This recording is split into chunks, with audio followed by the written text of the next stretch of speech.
मेरा नाम विकास सिंह है और यह बात आज से तकरीबन 15 साल पहले की होगी, जब हमारे गांव में कुछ ऐसी अनहोनी हो गई जिसके बाद हमारा गांव हमेशा हमेशा के लिए उजड़ गया और फिर वह गांव फिर कभी नहीं बसा। मेरे गांव का नाम नरही है। खैर, अब तो हम शहर आ गए हैं। अब तो हमारा कामकाज दिल्ली में चलने लगा है। यह बात लगभग 15 साल पहले की है, जिस समय मेरा गांव नरही एक बहुत ही छोटा लेकिन सुखी गांव था। ऐसा गांव था जिसमें किसानों और देश से जुड़ा एकदम देसीपना था। लेकिन इस गांव की बर्बादी कुछ इस तरह हुई जैसे कि ताश के पत्ते बिखरते चले जाते हैं, उसी तरह यह गांव भी बिखरता चला गया। हुआ कुछ ऐसा कि साल 1999 से साल 2000 के दौर तक सब कुछ ठीक था। मेरी उम्र उस समय तकरीबन 17 साल की थी।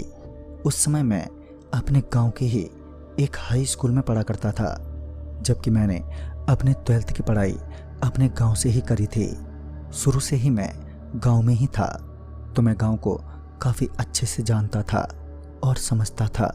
हमारे गांव में भूत प्रेत के किस्से तो छोटे मोटे काफ़ी हुए हैं।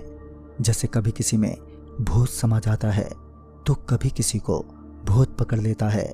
फिर उसके बाद तांत्रिक बाबा आते हैं और उसका झाड़ फूक होता है। ऐसे ही कई किस्से बहुत हुए हैं।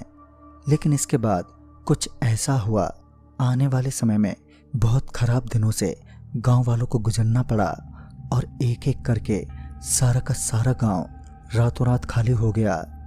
वो समय दशहरा का था और दशहरा के समय वैसे ही गांव वाले थोड़े चौकन्ने रहते थे, क्योंकि दशहरे के समय लोगों का मानना था कि चुड़ैल प्रेत इन सब का घूमना फिरना कुछ ज़्यादा होता है।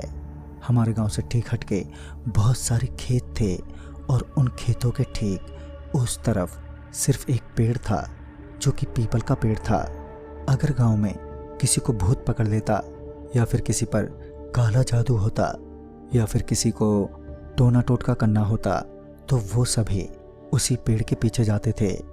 इसी तरह एक दशहरा के समय अचानक गांव में मौतें होनी शुरू हो गईं।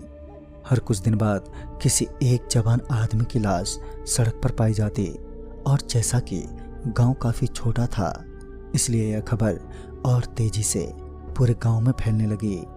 किसी को समझ नहीं आ रहा था कि आखिर ये हो क्या रहा है। हर उस काली रात को, जैसे काली चौदस की रात, अमावस्या की रात या फिर कुछ इन रातों को छोटे बच्चे या फिर जवान पुरुष